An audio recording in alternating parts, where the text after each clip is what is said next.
मंदिर जी प्यार से कहना मसूरी में इस रूप में ये सत्संग का आनंद सभी जहाँ ले रहे हैं।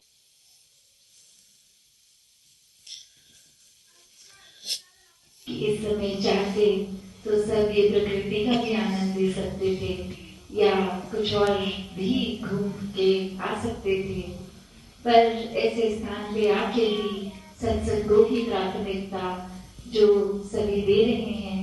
भाव मन के वही ऊंचे सुचे भाव कि ये निराकार, ये संतमति वाले संत,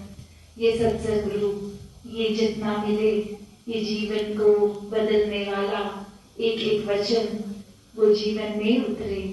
ये निराकार के दर्शन इस ब्रह्म ज्ञान द्वारा, और फिर ये निराकार को मन में टिका के भक्ति को ऊंचे करना, और अक्सर फिर वो भक्तिमय जीवन एक हर एक का हर समय का बनकर ये एक रोल्स एंड रिस्पॉन्सिबिलिटीज की भी जहाँ बात आती है कि अब जब भक्त बन गए हैं तो जीवन में फिर क्या करना है,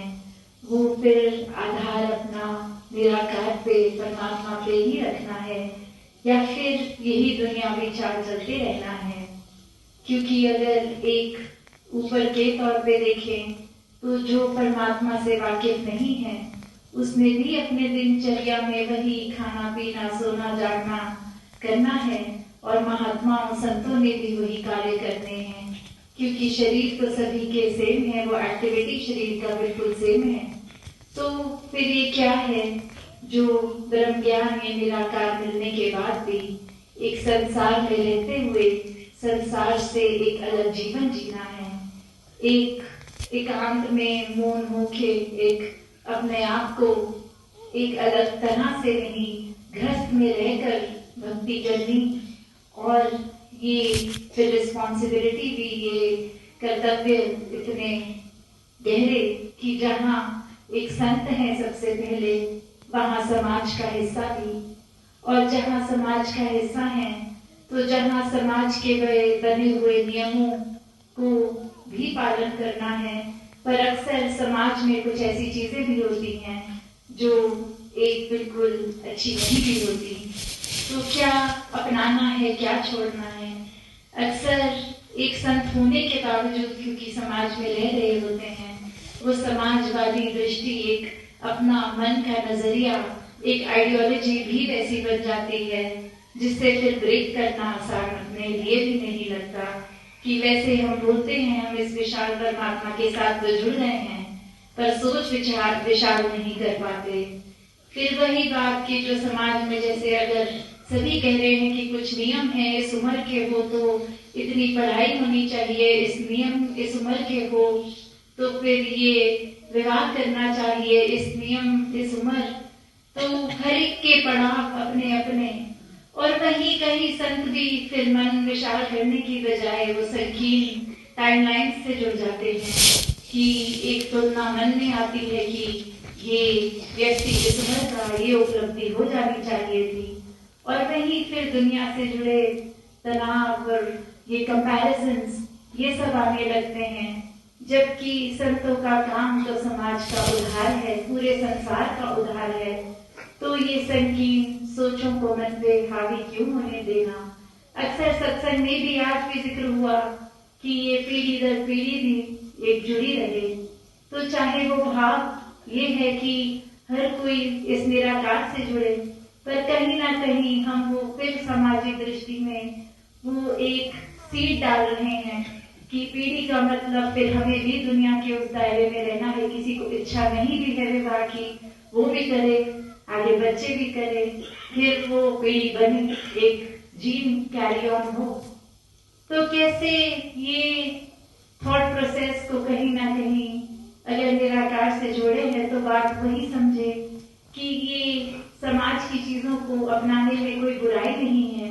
पर सही कारण क्या है। अगर अपना मन करता है जो करने का, जो सही लगता है, और वो सही नापने का, गलत नापने का पैमाना क्या, फिर वही ब्रह्म ज्ञान की दृष्टि कि सिर्फ अंधाधुंध भेड़ चाल कभी ब्रह्म ज्ञान नहीं सिखाता। एक रोशनी, अपने अंदर इंट्रोस्पेक्शन करना, एक अपनी सही दिशा खुद बनाना, क्योंकि भक्ति भी हर एक की बहुत ही यूनिक है। ये रिश्ता हर एक का इस परमात्मा से जुड़ने का, तो वो सिर्फ एक नियमित रूप अगर बना लिया कि घर वाले प्रेशर कर रहे हैं चलो सत्संग, तो इसलिए सत्संग नहीं आना है। अपने अंदर से अगर आवाज है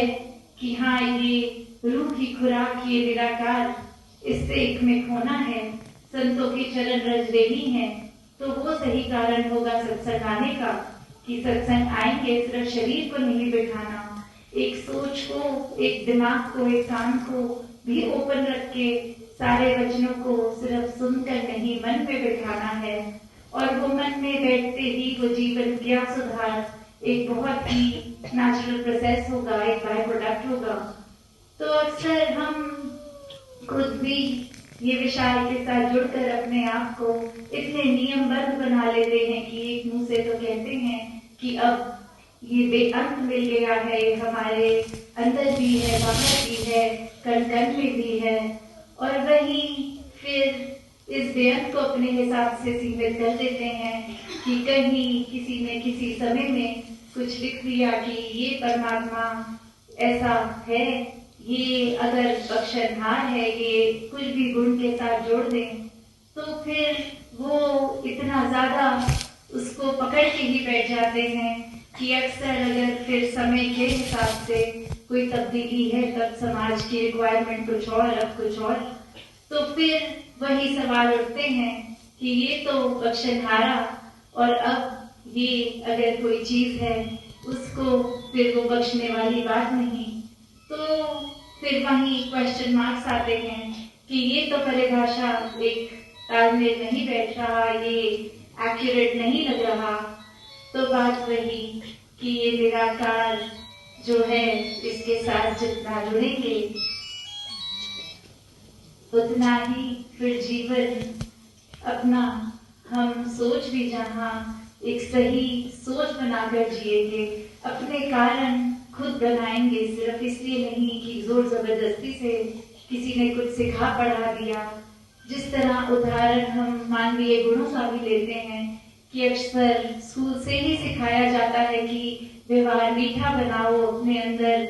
नम्रता लाओ, एक basic courtesy, thank you, sorry, ये सब इतना बचपन से ही चाहे सिखा देते हैं, फिर भी एक जीवन में हमें वो भाव मन के तब तक पूरी तरह से वो समर्पित भाव नहीं आता जब तक ये खुद मानवीय गुणों का सिर्फ उच्चारण नहीं करना, ये व्यवहार में जबरदस्ती न लाए पर खुद बने। प्यार करना नहीं, प्यार पहले बनना है। एक बार प्यार बन जाएंगे तो फिर वो शरीर, वो सोच, वो कर्म, वो बोल उसी दिशा में जाएंगे। ये विशाल निराकार से जुड़कर फिर खुद भी हम इतने विशाल होंगे कि किसी को जज नहीं करेंगे, किसी के साथ जोर जबरदस्ती नहीं करेंगे। वरना अक्सर संसार में प्यार का ये लेबल देके बहुत ही एक हिंसा हो जाती है कि किसी घर के सदस्य को भी उदाहरण में देखें तो ये एक फोर्स आ जाता है कि अगर मुझसे प्यार है तो ये काम करना ही होगा। तो वहाँ कहाँ गया प्यार? ये तो कोई एक ऐसी बात है जो जबरदस्ती कराई जा रही है। अगर मुझसे प्यार है तो फिर ये नहीं, ये होगा। अगर प्यार है तो फिर एक डोमिनेशन है कि ये भाव मन के अपनी इच्छा छोड़ो, दूसरे की सोच, दूसरे के भाव अपनाओ। तो ये तो कभी परिभाषा प्यार की रही ही नहीं, क्योंकि प्यार में तो हमेशा एक समर्पण सिखाया है, चाहे वो संसार के लिए हो, परमात्मा के लिए हो। जब ये सौदा प्यार का इस परमात्मा के लिए ऐसा नहीं रहता कि शरीर में तकलीफ है, कोई जीवन कहीं रुक सा गया है, एक परमात्मा ये कुछ ठीक से जीवन नहीं चला रहा, एक जीवन जिस तरह, जिस टाइमलाइन से जैसा चलना चाहिए था वैसा नहीं हो रहा। वही मन फिर ये जहाँ परमात्मा को भी कोसने के लिए तैयार, और वही फिर इतने सवाल मन में कि ये अगर परमात्मा ने जीवन दिया है तो ठीक से क्यों नहीं हम जी पा रहे। एक अगर शारीरिक कमी अगर है, कोई कोई तकलीफ, कोई बीमारी, तो भी फिर ये या तो भय से भक्ति अब शुरू कि ये तकलीफ दूर हो जाए, आर्थिक स्थिति इम्प्रूव हो जाए, तो या तो उस वजह से फिर परमात्मा का नाम जप रहे हैं, या फिर ये परमात्मा में वही कंप्लेन से शिकवे उस तरह का जीवन जी रहे हैं। जबकि भक्तों का तो बहुत ही सहज जीवन होता है।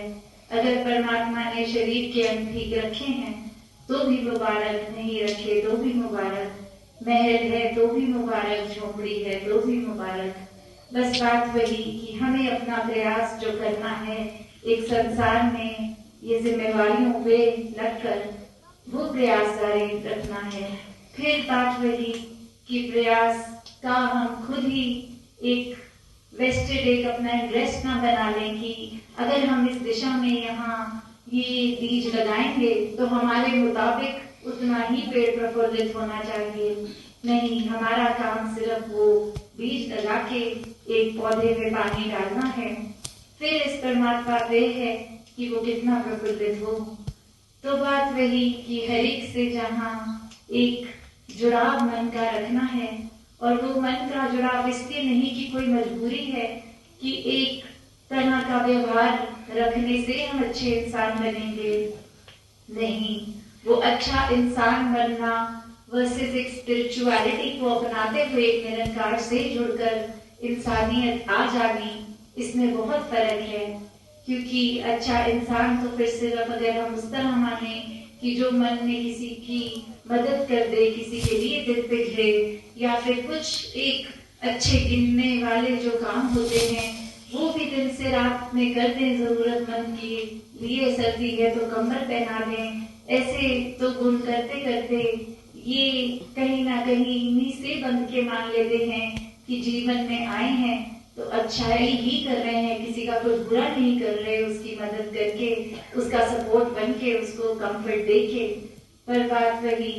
कि ये अच्छा इंसान बनकर भी ऐसी हरकत, एक आदत करके भी मन में क्या है क्या नहीं, हम सत्संग भी आ सकते हैं, पर क्या पता क्या कारण है। हम इसलिए क्या आ रहे हैं कि एक आसपास वाले हमें देखें, हमारी प्रशंसा करें कि ये तो समय शुरू होने से पहले आ जाते हैं सत्संग, और अंत में भी सारा वाइंड अप करके जाते हैं, या फिर कोई इस वजह से भी आ जाता है कि एक कनेक्शंस बनेंगे, कोई हमें जानकार मिलेंगे, तो वो भी सही कारण नहीं है। और कैसे फिर अपने जीवन में कारण ही सत्संग आने का एक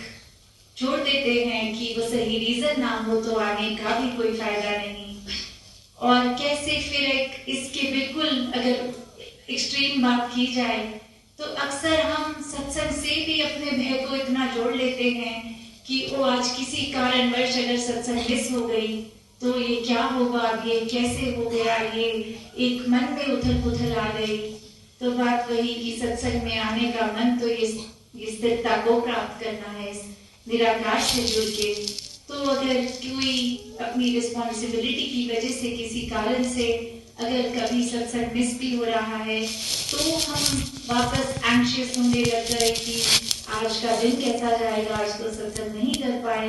या फिर कुछ और रीजंस, तो फिर ये सत्संग में आके भी हमने सही कारण से सत्संग नहीं करी। क्योंकि जैसे पानी का काम प्यास बुझाना है, तो अगर वही हो गया कि एक बेसिक नेचर जो सत्संग से हमें मिलना था, एक मन की प्यास बुझने का, तो अगर वही एक इक्विलिब्रियम नहीं है तो फिर एक आदि सत्संग किसी कारणवश ना पहुंच के भी अगर बेचैनी है तो भी वो सत्संग लाभदायक कहाँ ही हम कर पाए, जो ना सत्संग करने के समय में भी चिंता ही आ गई। तो कैसे अपने जीवन में हर किसी को जहाँ एक सेवा को भी करना है तो मदद की तरह नहीं, किसी को दिखावे रूप में नहीं, कुछ उसके पीछे ये कारण बना के नहीं कि सेवा करेंगे तो फल मिलेगा। एक बिल्कुल ही अपनी इच्छा खत्म करके हर एक को समर्पित होके ही एक सेवा होती है। एक सुमिरन भी फिर बात वही कि चाहे शब्द रूप तो ये है कि तू ही निराकार, मैं तेरी शरण, मुझे बख्श दो। पर वो बात वही कि एक ये और एक सुमिरन रूप के मन में फिर अरदास भी उठती है कि निराकार अपने साथ ये जुड़ाव बनाए रखना। जो भी एक मन में इस समय एक रेलेवेंट उस समय की हमारी स्थिति होती है, अक्सर वो भी मन से फिर निराकार से बयान हो जाती है। एक फिर वो भाव और वही फिर एक बहुत ही नैरो एक फाइन लाइन होती है जो अरदास और इच्छा के बीच की होती है। अरदास जो है वो निष्काम है, स्वार्थ नहीं है उसमें, वो अपने लिए चाहे वो हर एक के लिए हो, वो किसी एक मतलब से जुड़ी नहीं है। और जहाँ इच्छाएं हैं उसके पीछे कोई ना कोई कारण होगा, या मेरी अपनी कमी कोई महसूस होगी जिसकी पूर्ति चाह रहे हैं, या अगर किसी और के लिए भी। तो बात वही कि जब तक सुमिरन में अरदास है वो कबूल है। जहाँ फिर लालच या किसी और वजह से कोई इच्छा आ रही है, वहाँ हमें खुद देखना है कि हम इस परमात्मा से भी फिर एक शॉर्ट टर्म की कोई भी डिमांड कर रहे हैं, जो हो सकता है आज तो कमी का एहसास दे रही है वस्तु, मांग लिया, मिल गए और मिलते ही लगे इसकी तो जरूरत ही नहीं थी। तो फिर वो समय भी जहाँ हम अपनी स्पिरिचुअल ग्रोथ कर सकते थे, उसको अपनी लालसाओं में, इच्छाओं में, वस्तुओं में, एक परिस्थिति बदलने में ही समय लगवा दिया। एक उस तरह से फिर मन को, जहाँ हम निराकार को और डीपली और बसा सकते थे, उस समय भी हमें अपनी बहुत ही सामाजिक या आर्थिक या घर के माहौल को लेके ऐसी ही शॉर्ट टर्म अरदास बन गई। तो बात वही कि कैसे जीवन में हमें जहाँ इस संसार में आए हैं अपनी रोज रिस्पॉन्सिबिलिटीज को निभाना है। और सबसे पहले बात वही कि सब बहुत अच्छी तरह ठीक से निभा सकते हैं, बस एक प्री रेक्विजिट ये निराकार का वास मन में हो, तो फिर मन चतुर चालाकियां नहीं करेगा। एक इंटेलिजेंस को भी हम पॉजिटिवली चैनलाइज करेंगे। एक इमोशंस भी, जहाँ एक अक्सर कहा तो जाता है कि ये काम, क्रोध, मोह, लोभ, अहंकार, ये लालच, ये भी और जोड़ते चले जाएं इसमें कि ये बहुत ही हानि कर देते हैं।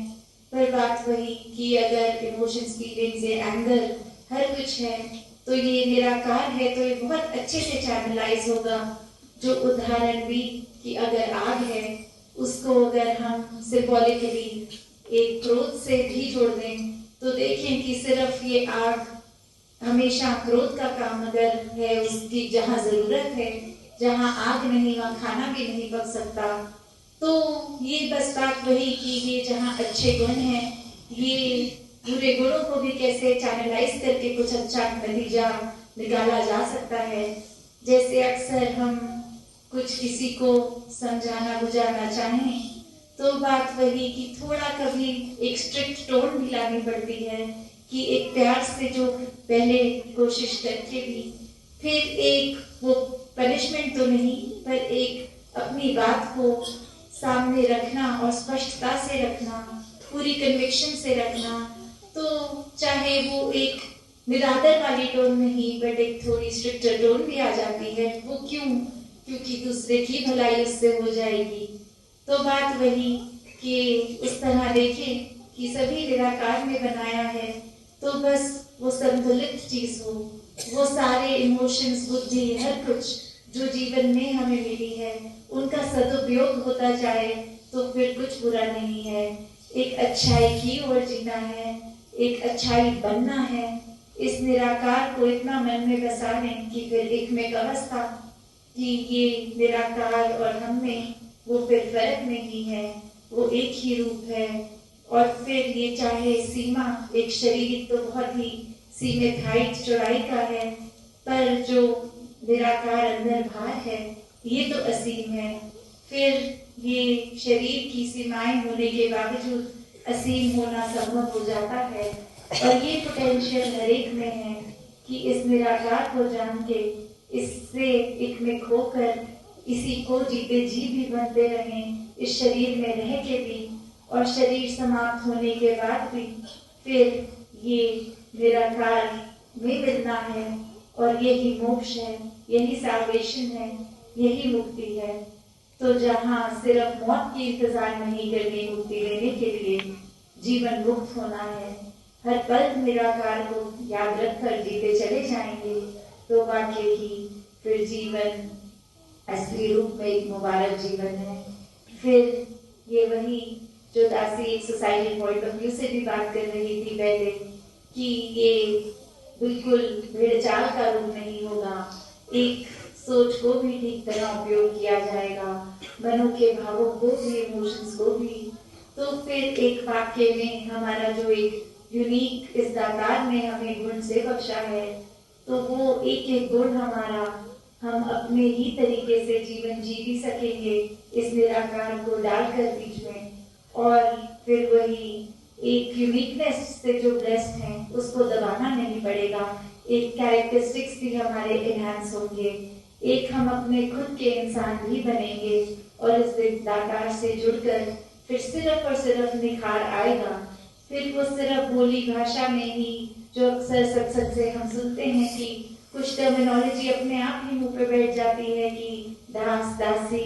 हंजी, महापुरुषों, महात्मा, एक ऐसे मीठे वचन वो सिर्फ एक ऊपरी सिखाई नहीं बनते, फिर वो मन में आते ही अपने आप अपना ही एक गुण बन जाता है। तो जितना ज्यादा, अंत में वही बात दासी ने आज टाइम भी ज्यादा ले लिया कि कैसे एक निराकार से जुड़ेंगे, तो फिर वाकई ही एक सुधार होना ही है। और वो सुधार अगर हम एक सेकंड के लिए अपना मोटिव छोड़ भी दें सिर्फ इस वजह से कि निराकार से जुड़ेंगे, तो निराकार ही तो सब कुछ है और ये सब कुछ बनना है हमें, क्योंकि इसी की प्राप्ति के लिए हम संसार में आए हैं। और अगर एक सेकंड के लिए भाव छोड़ भी दें, ये बर्थ रीबर्थ को एक सेकंड के लिए साइड छोड़ भी दें, और ये भी अगर मान लें कि चलो कुछ नहीं होती ये योनियां, कुछ एक साइकिल है नहीं, अभी हम आए हैं, तो इस जीवन को कैसे पूर्णता से जीना है, इसको कैसे पूरे एक एक पल में being in the present moment जीना है, वो तभी संभव होता है अगर निराकार से जुड़े हैं। वरना तो पास्ट की बातें भी याद आती हैं, फ्यूचर की भी एक टेंशन रहती है, और इसके बीच में ये करंट पल को हम कोई ना कोई और सोच विचार में गवा देते हैं। जब निराकार से जुड़ते हैं तो हर पल इसको महसूस करते हुए कोई कार्य भी करेंगे तो दिशा अपने आप ही संवर जाती है, एक नजरिया अपने आप ही संवर जाता है, बेचैनियां खत्म हो जाती हैं। एक सिर्फ और सिर्फ प्यार बनकर ही फिर एक वो चिंता नहीं कि क्या हमारे हाथ में है, कितनी धन दौलत है, यहाँ एक खड़े हैं, जो सपने हैं वो पूरे हुए भी कि नहीं हुए, वो प्रयास तो है, वो भाव है, पर उसके पीछे वो एंशियसनेस नहीं है। एक खुद को अक्सर छोटा भी हम इस वजह से देखना शुरू कर देते हैं कि कोई सपना था पूरा नहीं हुआ,